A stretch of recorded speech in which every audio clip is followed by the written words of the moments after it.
Dan Campbell discusses Jalen Carter. You'll hear that coming up next. You are Locked On Lions, your daily Detroit Lions podcast. Part of the Locked On Podcast Network, your team every day.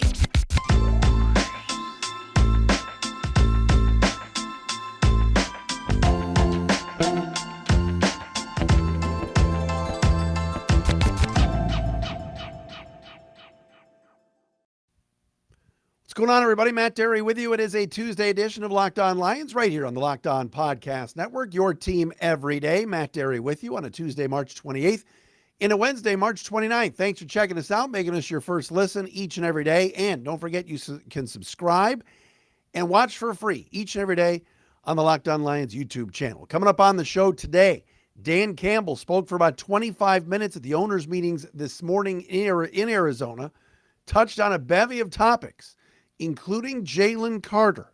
Do the Lions have interest? What does Campbell think of Jalen Carter? Dave Burkett asked him about it today. You'll hear that audio coming up momentarily here on the show. Also, Dan Campbell on Calais Campbell. Dan Campbell on some practices that are going to be taking place. Joint practices with the New York Giants. We'll get into that. A rule change, which is ridiculous, one that didn't pass today, and also a mock draft from Mike Tannenbaum of ESPN.com that makes very little sense to me. All of that today, right here on Locked On Lions. You can follow us on Twitter at Dery Speaks, D-E-R-Y Speaks, at Locked On Lions on Twitter, also the Matt Dery Facebook fan page, and again, LockedOnLions.com and on YouTube. All right, the big question for Dan Campbell, two big questions for Dan Campbell as he spoke today to the media. All right, Brad Holmes talked last night. Nothing groundbreaking. Wishes Jamal Williams all the best. Said there was some conversations with him. You know, it didn't come to pass, and they moved on to David Montgomery. All the things that you'd expect Brad Holmes to say, he said. But Dan Campbell kind of gives you more than Brad Holmes does. And that's not no knock on Brad Holmes, who's done a great job. But Dan Campbell is just an open book. And today he was asked about the Lions' interest in Jalen Carter. It has been reported that the Lions are going to meet with Jalen Carter and that they're going to visit with the former Georgia All-American defensive tackle, who, as many of you know, has been in trouble off the field, whether it was arrested for the reckless driving, whether it was being out of shape and not being able to finish the drills at Georgia's Pro Day. His stock has dropped, but he feels an immense need for the Lions at defensive tackle, and he'll likely be there at number 6 for the Lions to grab in the first round. The question is, will they take him? Today in Arizona at the beautiful Biltmore out in Scottsdale, I think it's Scottsdale, maybe it's Phoenix. Dave Burkett of the Free Press asked Dan Campbell about Jalen Carter and going after players that, might be questionable in character. The next question after that, a reporter asks Campbell about Lamar Jackson to the Lions. Take a listen to this earlier today. This audio courtesy of DetroitLions.com. I think honesty helps, I think you want to know. I think ultimately you want to know. It's one thing, like, for example, does a player give all that he has on the tape? Is there a player, he's not a lazy player. All right. Now, there are plenty of times you'll turn the tape on and the guy's not going snap the whistle, but it does not deal with laziness. They haven't been coached to do it. They haven't had a coach that's been on them, or they just don't know. They're just unaware, and you get away with some things that ordinarily you wouldn't, and that's really, they just don't know. And so I think that's what you're trying to figure out, and you go through the character when you start talking about, the position coach, you start talking to the head coach, you start talking to the resources at the school, and then you begin to develop, hey, man, this is what this guy's really like. Like you talk about Carter, we talked to a teammate of his the other day, and he told us some things we didn't know that nobody probably would have known. It was like, oh, it's interesting. It's pretty good. So it's interesting. Coach Lamar Jackson obviously is talk about him. He's on the exclusive tag. Yeah. Would the Lions have any interest in Lamar? Yeah, look, Lamar's a heck of a talent. Trying to defend that guy has been something else. We played them 2 years ago, but man, we got a quarterback. So I'm like, we got a quarterback, and thank God we got one. And so we're good. But man, he's a heck of a talent. There's Dan Campbell earlier today. That audio courtesy of the DetroitLions.com, DetroitLions.com and their YouTube channel. Couple of things I want to talk about. Number one, on Jalen Carter, you heard what he said. Number one, the Lions are doing their homework on him. The Lions are interviewing other players from Georgia about Jalen Carter. So they're not just what's the word I'm looking for here? They're not going to just brush this off. They are going to do their due diligence, and they are doing their due diligence. They are talking to other Georgia players about, it might be, Keely Ringo or something they could be talking to about Ringo and about drafting him. And oh, by the way, tell us about your teammate, Jalen Carter. They're talking to Georgia. You hear Dan Campbell say it. You talk to position coaches, head coaches, teammates. They're doing their due diligence on Jalen Carter. I have been fluctuating on this. I still don't think at the end of the day the Lions are going to draft Carter. I don't. Remember last year, I told you very early on the Lions were not drafting Kayvon Thibodeau. And for most of the draft season, for most of March and most of April last year, I stayed with that, and I was consistent. I just thought that the Lions were going to pass on Kayvon no matter what, and it was going to be either Aiden Hutchinson or, the first pick of the draft that went to Jacksonville, the other D tackle, and I'm brain dead today. Just bear with me. I thought it was going to be one of those two guys. I didn't think there was any chance they were getting Kayvon. Then when we got closer to the draft, what happened? Whispers about Dan Campbell having Kayvon's phone number, and they were texting, and there was a bond being formed. And I told you, don't read that smoke. Don't. There is smoke there, but it's not fire. They're not, they're not taking him. Trayvon Walker, by the way. They're not taking Kayvon Thibodeau. And they didn't. They took Aiden Hutchinson. With Jalen Carter, I think they are going to do their due diligence. I think they're going to unearth and unturn every stone to determine if that's going to be a fit. I just don't know if they're going to do it. I don't know if they're going to pull the trigger and actually bring a guy in that, quite honestly, doesn't fit the mold of what Dan Campbell's looking for. But they're going to look into it for sure.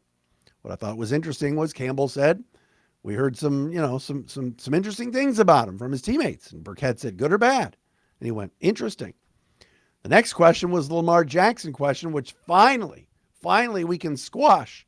We've got a quarterback. We got a damn good one. Love Lamar, played against him. You heard what Campbell said. So can we finally put this to bed? Someone send that audio clip or the video clip. It's like a 14-minute mark on YouTube to Mike Florio at Pro Football Talk and some of these other talking heads. And please, let's stop with the Lamar Jackson talk to Detroit. It's not happening. Not N-O-T happening. By the way, Brad Holmes did say yesterday, as far as quarterbacks go, that they were talking to Nate Sudfeld and two other veterans about becoming the backup, and they settled on Sudfeld. But I think they're going to draft a quarterback in the middle rounds. I do. All right, coming up next, more of what Dan Campbell had to say, including something very interesting about a replacement for DJ Chark. We'll do that coming up next. First, though, NCAA tournament is heating up. We're into the Final Four. No better place to get in on the action than our friends at Fanduel, America's #1 sportsbook. That's because right now, Fanduel is giving new customers a no-sweat first bet up to $1,000. That's right, up to $1,000 back in bonus bets if your first bet doesn't win. Just go to FanDuel.com/lockedon and sign up today to claim your no-sweat first bet. Then you can wager on everything from the money line, point spreads, which team will be cutting down the nets, etc. For some reason, I think UConn's going to win it all. All on an app that's safe, secure, and super easy to use. So don't miss your chance at a no-sweat first bet up to $1,000 when you join FanDuel today. Just go to FanDuel.com/lockedon to sign up. Make every moment more with FanDuel. All right. So, Dan Campbell, did not just speak on Jalen Carter or the quarterback situation, Lamar Jackson. Dan Campbell was asked a question, which I thought was very interesting, about DJ Chark. The female reporter, I don't know who it was, said, DJ Chark, are you looking to fill the void now that you've lost him to Carolina? And Dan Campbell was like, no stopping him on this one. Like, no pausing, no thinking. Like, oh, yeah, we got to fill that void. We're going to look at that. They want to find another receiver. So the way Dan answered that, I'm not saying it's a smack on Jameson Williams by any stretch, but I do believe that this team is going to look at another receiver. Are they signing Odell? No, they're not doing that. But there are other veteran receivers that are out there, and there's some darn good receivers that could slip into the second round. That Hyatt kid from Tennessee is probably a first rounder, but he's good. Smith and Jigba, some people are mocking middle first round, maybe late first round. Lions are going to get a receiver. They're going to add another receiver. So for those of you that think, oh, Chark's gone, they're just moving J-Mo right up. Yeah, that's probably the plan. But again, Jameson Williams was a bit disappointing last year when he got healthy. Heck, Brad Holmes mentioned it twice that they need a little bit more accountability and a little bit more from J-Mo. And they love the kid. Hopefully he grows up. But this team is adding another receiver. Dan Campbell was not hesitating at all in talking about, yeah, we got to fill that void. And we got to get another receiver in here. Where they do it, I don't know. Whether it's a draft or free agency with a veteran. Heck, Marvin Jones Jr. is still out there. Bring Marv back. They might. With every passing day, his salary comes down. But keep an eye on that.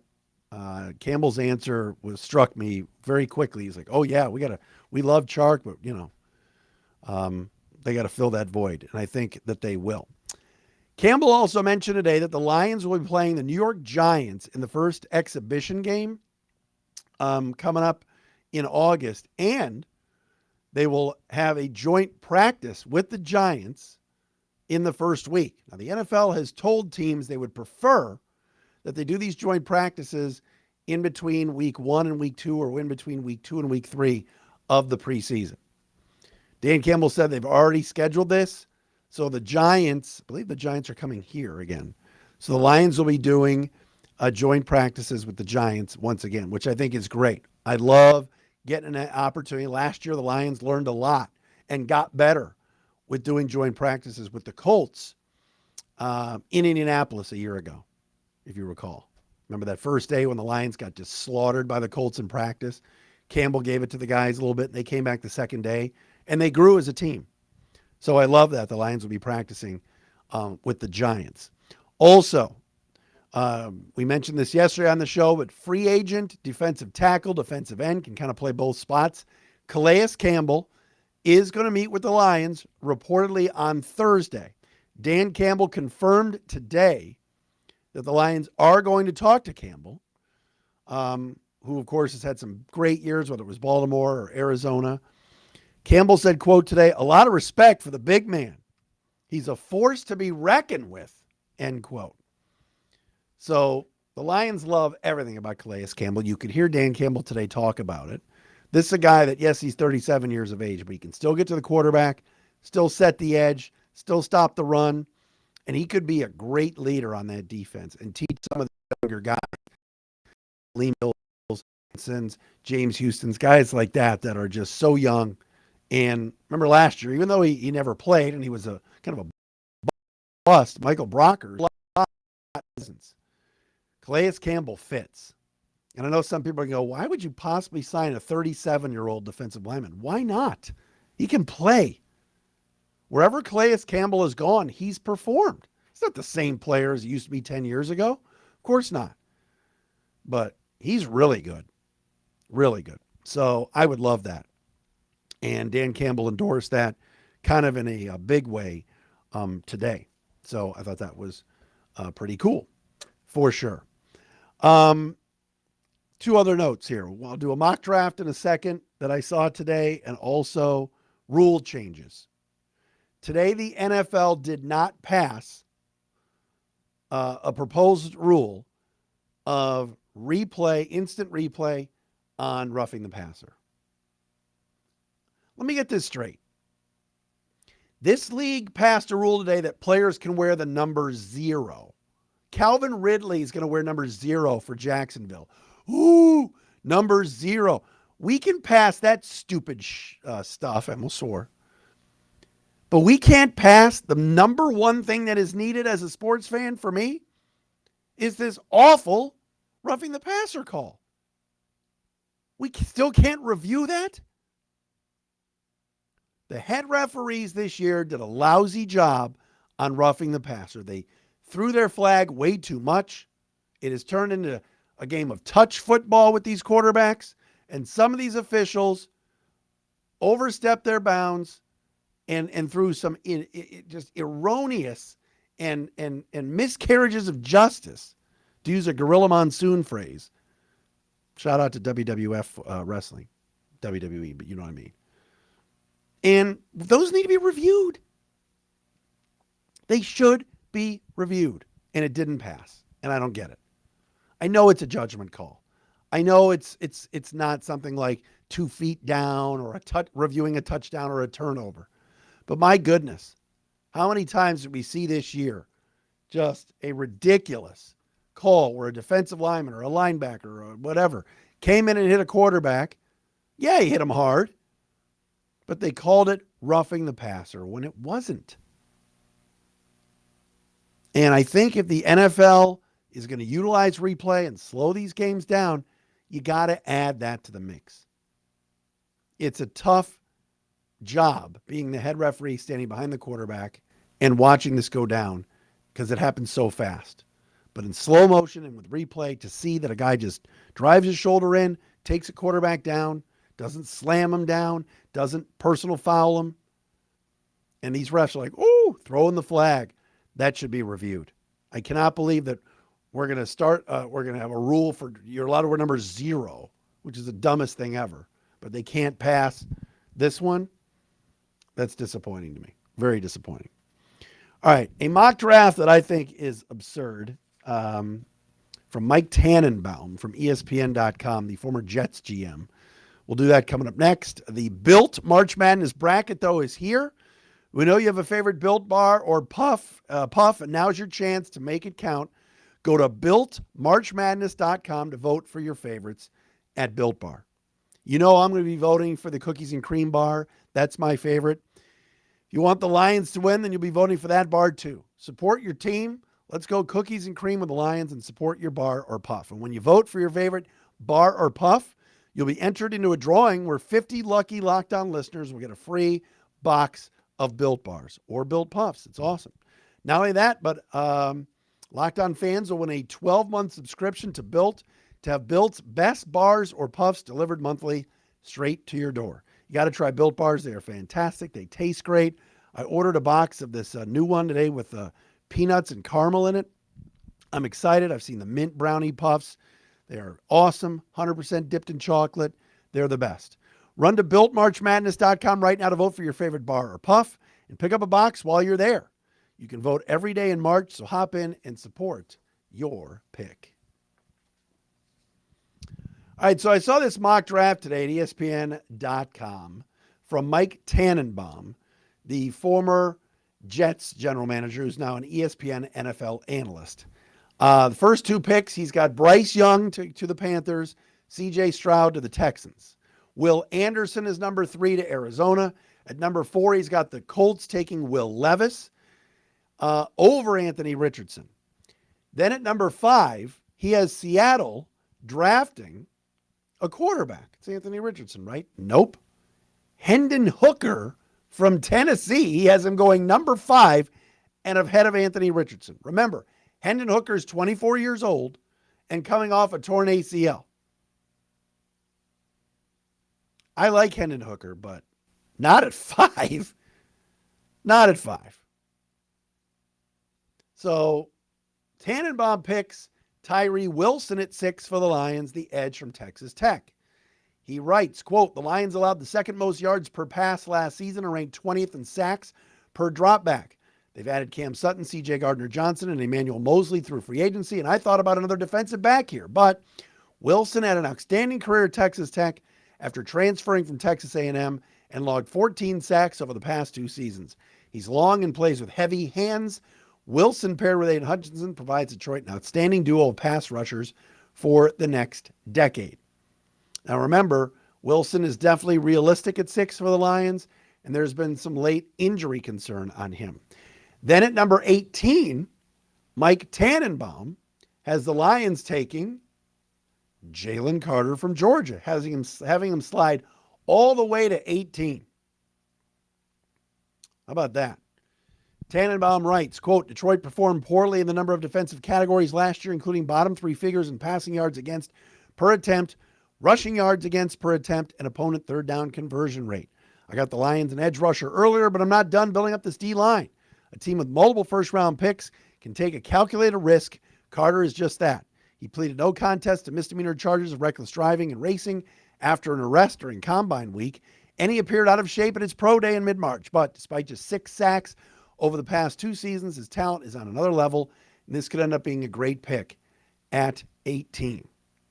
Again, Mike Tannenbaum, former NFL GM, having Jalen Carter slide all the way to 18. But the biggest thing for me is the Hendon Hooker pick at 5. I just don't see it. I don't see a team in the top 10 taking a quarterback who's 24 years old and coming off a torn ACL.